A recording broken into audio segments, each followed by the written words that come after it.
Namimiss mo ba si President Duterte? Honestly, yes. Ano yung naman? Alam mo, kaibigan ko talaga siya.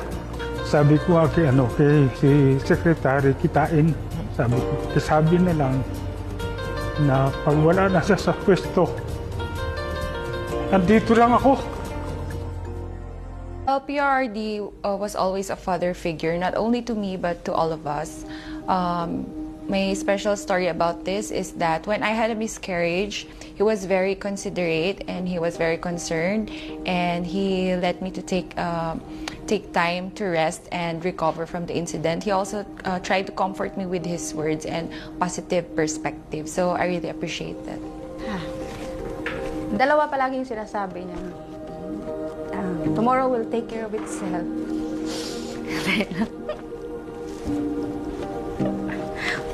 Buisit. At yung there always time for everything. Na yung buhay talaga, may panahon. Minsan nasa taas ka, minsan nasa baba. Kaya dapat maging humble ka lang talaga palagi. Marami kang tinuro sa amin na akala mo wala lang, pero tumatak talaga. Na alam mo yung, palagi ko sinasabi, ikaw isa sa magiging highlights ng buhay ko.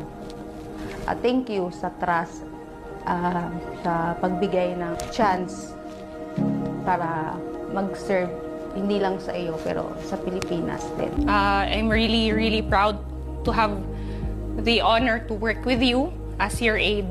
And in TV, you see him wearing barong, but after all the fiasco is over, he goes back and he changes into comfortable clothes, baggy shirts, jogging pants, chinelas, and he will enjoy a simple dish with us.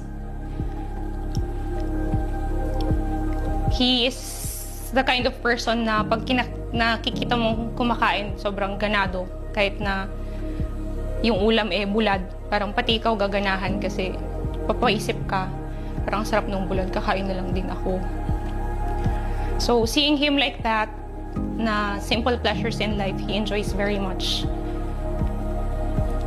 Wait lang, naiyak ako. Buisit! I will always remember all the lessons you've taught me throughout my career and for the rest of my life. PRRD has been more than just my commander-in-chief being in the military. So I always looked up to him like parang he's my father. Kasi there were many instances that we ate together, then sobrang relaxed lang. He would make jokes, he would tell silly jokes, even personal stories na dapat di niya kinikwento sa amin, kumbaga. Pero he's very open. Sir, sa 6 na taon na naging security officer niyo ako, maraming salamat sa kumpiyansa at tiwala na ibinigay niyo sa akin at saka sa aking mga kasamahan ng mga security officers.